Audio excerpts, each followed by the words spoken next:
are some things that in my dog care business have been happening lately, and just ways I've been managing the stress and just the ongoing development of my systems and figuring out what my niche is and all that good stuff, the essential parts of um, having a business or living your life as a business,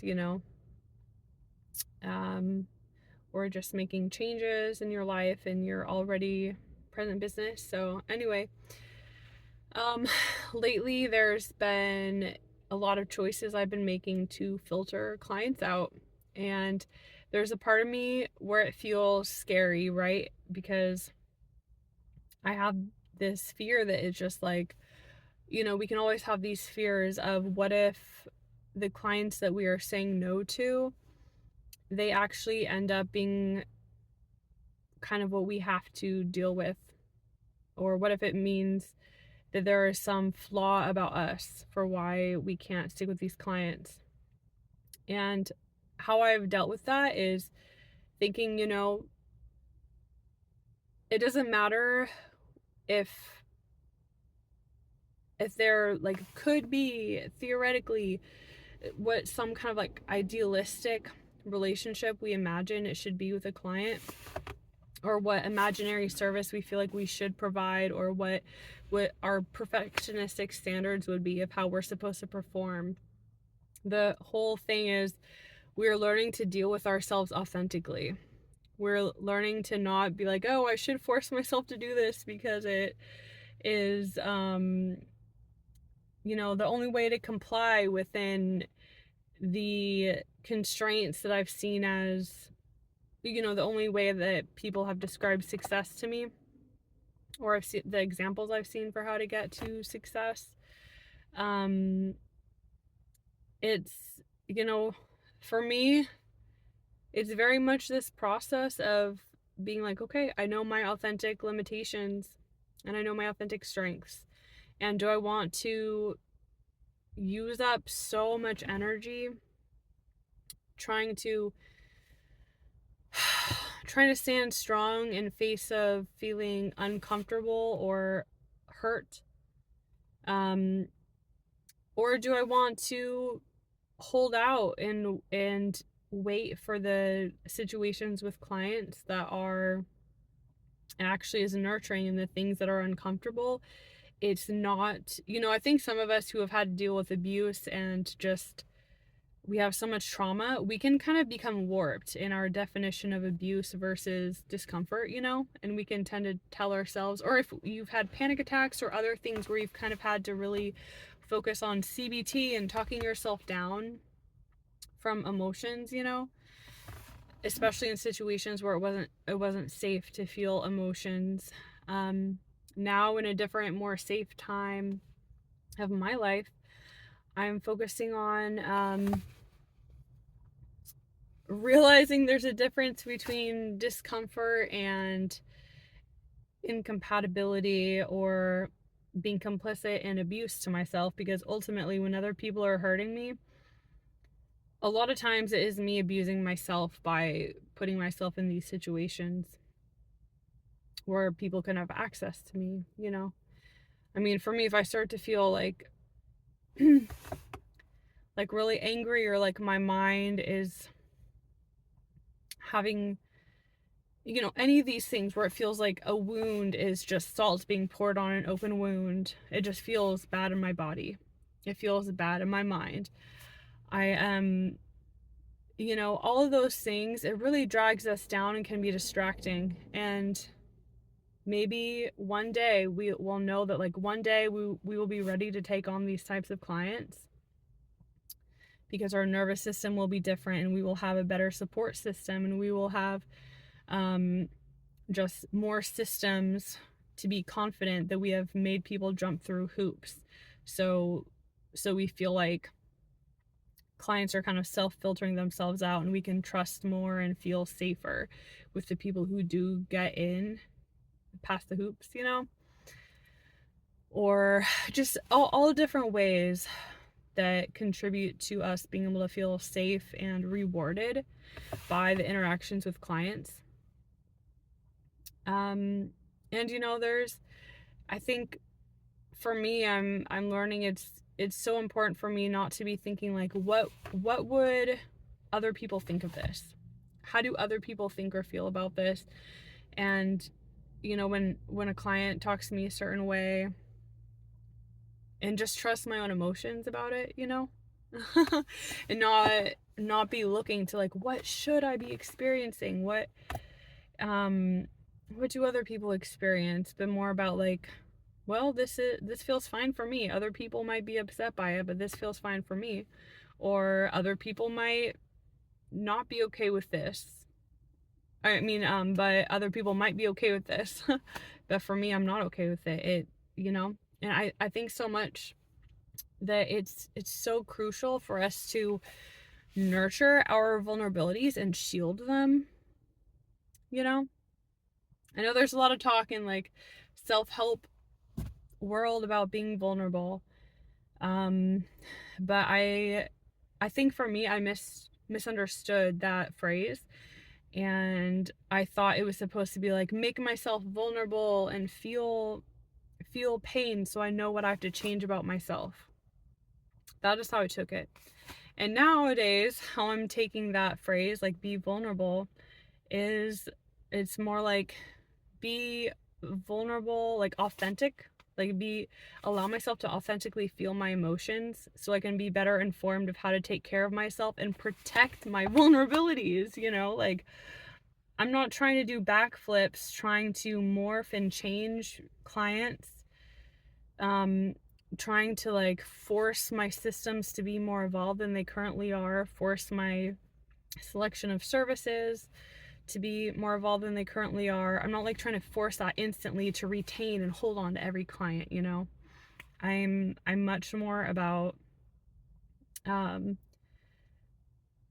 just like I guess trying to see my business as, yes, it's very important to me, but I don't want it to overly dominate my life. I want to see it as being and I think for me, because I am a homemaker, it's been a little bit distorted for me to understand that like I already have a full-time part-time job at home as a homemaker.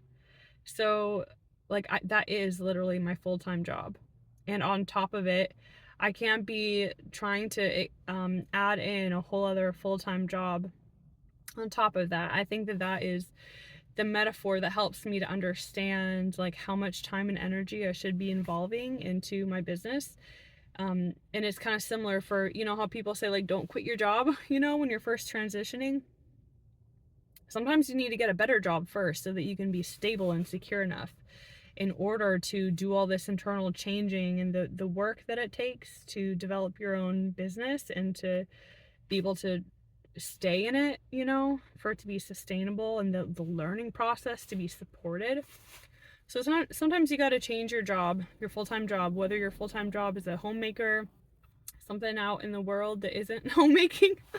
That's basically the two options I'm seeing it in. But like the phrase don't quit your job, like you gotta have other focuses in your life.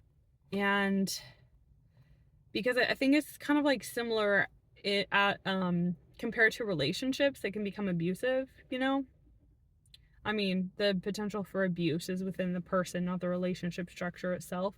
But let's say there are too many opportunities sometimes for vulnerabilities or like scars and anxieties related to like cult-like dynamics. All these things can come out more easily if two people are isolated in a relationship, right?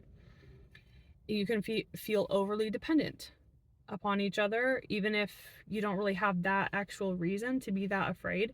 It can still heighten that sense of tension, that sense of lack of resources, that sense of coercion, where we can feel coerced. Even if we don't really need to feel that way, it can still feel coercive just because we believe we don't have any other options. So that same kind of dynamic I see in myself when it comes to how I am choosing clients, to remind myself, like, I'm not trying to just like jet off into the distance with my clients and be like so dependent, like I gotta book every single person who talks to me, I gotta make every single dollar possible, but rather thinking of it as like the investment of my time and energy. Am I getting enough money and energetic support for it to feel worth it? Like, does it feel emotionally worth it to me? Does it feel worth it to me in my body? Um, and yeah, so that is more the dynamic that I'm thinking of when I'm deciding whether or not to accept clients, and to remind myself, like, to keep my standards set according to my values, like the values I actually have now.